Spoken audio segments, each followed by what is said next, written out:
Hey, hey, hey, hey.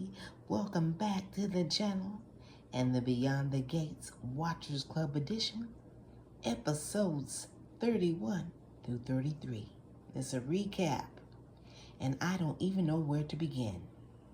I'm sitting on the edge of my seat.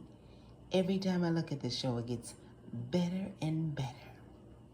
All these different things that are happening are so interesting that I'm going to speak on it. That's how much I like the show, as you know. And so let's get into things right away and deal with the situation concerning this Eva and her mother. And her mother being Leslie, Dana, Sherry, Anna, and now Nurse. This woman is all over the place. She is out of control. And as spoken on previously, she's snooping around, sneaking around. She is off the chain. The Richter scale can't even measure her. I think she's breaking records with so many different personalities. She's in and out everywhere. And she's set on sabotaging. And what I'm hoping is that Dr. Ted does what he needs to do. Instead of him talking with his nephew, even though I love their relationship, he's confiding in him, and I'm thinking, oh, because Andre, looking up to his uncle and stuff like that, and I love that as far as how they're interacting and these kinds of things. And so he ended up having to reveal some things to him to where it's like, oh man. So he's definitely got his uncle's back, and Dr. Ted's got his nephew's back. So in the meantime, he's thinking the problem went away. And Andre gave him the best advice possible. He's like a little worried for his uncle right there. So it's like, man, he's got to do something soon and quick. Because the affair that he had with that lady was years ago. And she's back on the scene. And in the meantime, she's manipulating her own daughter. I mean, that's like mental abuse. Eva's onto her mother, and she's questioning her mother, but her mother's playing the role and, switching up back and forth, and the girl is so conflicted. That's, oh gosh, that is terrible. This woman is something else. What is going to happen? Whew. Now, back at the hospital, she's going to be a nurse, and Shanice can't and don't even know who it is, and I'm like, hold up now. I bet there's some cameras in the hallway.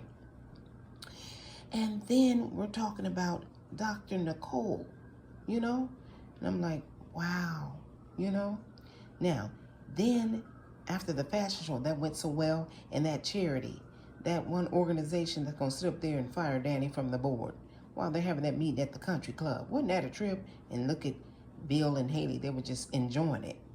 They were listening going, what? I thought maybe Bill might have put the people up to it or something. He was enjoying the fact that, well, another thing for Danny. You know what I'm saying? And Danny took care of business. They had the nerve to go and come over to her afterwards. And I loved how Danny was looking at her saying, look, honey, we ain't got nothing in common, sugar. As far as certain things, And Haley was feeling good for a minute, but she blew that candle out quick. And so, Bill, he ought to be ashamed. It's like this girl is having the slightest clue. She's all around there and stuff, and no one likes her. No one is going to treat her the way that she feels she just thinks she could just come all up in there and get this certain type of prestige as if it's automatic. She looked like a little baby standing up there with him when they were going around. She couldn't even get the service she wants, and here comes Bill to the rescue, right? And she got to know that, hey, she's going to have to fend for herself and do something sooner or later, because they're not going to be able to be together all the time, And so there you have that. I'm so glad that the fundraiser was successful. They raised over $500,000 for those first gen students and people that, for college scholarships. I think that's so cool. The Dupree Heritage Foundation. And honey, after that meeting, when that board lady came along and told Danny that they decided to vote unanimously that she would not, unanimously, that she would not be continuing in that position.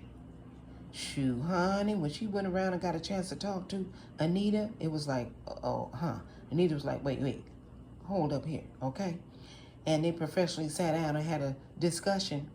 And, you know, I was like, I don't think you want to mess with Anita, baby. They professionally let her go. I was like, now that's what you do. Vernon didn't say a thing, you know. He was like, hey, you know, because the lady was going to run right away and go turn to him, talking to him and speaking about it, you know. And she can't believe it. That charity, I forget the name of the charity, in regards to, you know, managing the scholarships and all. But, they took care of that right then, you know. So, nobody knows about that too much yet. Word ain't got around out about that. But she has been released. And so, I think that, yeah, they're mentioning things about how Danny is no longer on the board. I think at least Shanice was talking on the phone to somebody about it. So, you know, everybody's getting the news in different times, and stuff is changing all along. It's getting so good. The issue with Chelsea and Samantha and Tyrell and Smitty and Martin, there's so much with that. What's going to come of it? We're hoping that Samantha doesn't turn around, and even though that's something she wants to do, her dads are not for it right now. And she's going to go ahead and move forward with it anyway, and already had asked Chelsea to be her manager. You know, that's going to cause a conflict between Chelsea and Danny a little bit, only because, you know, I didn't think Chelsea was going to, you know, go ahead and go for it. I thought she might be trying to encourage Samantha to allow for Danny to be her manager. But, of course, Samantha feels like since Chelsea's closer to her age and they can relate better, and she did ask her, you know, now it's going to be issues there. So I'm like, oh my goodness. You know, so I'm thinking, okay, Chelsea's going to be able to manage the line. All that's going to take off between her and Kat and their new venture that they're doing. Whereas, you know, how she's going to maintain that. So I guess that remains to be seen. Joey Armstrong and Vanessa McBride. Oh my goodness. Dr. Doug, he was doing the surgery, and he knows he has a gambling addiction, and it affected him. He said he is on call at the hospital as well as gambling at night and all of that, and marriage is all in shambles and stuff. And it's like Joey's there to play in on every little piece that he can get. They're sitting up there talking and relate with each other, and I'm like, she's confiding in this man, and I guess they're going to try to see if they got something in common, huh? I don't know what to say. Oh, this stuff is getting juicy. So we're going to see next week what's happening, but I know it is the edge of your seat happenings. Stay tuned.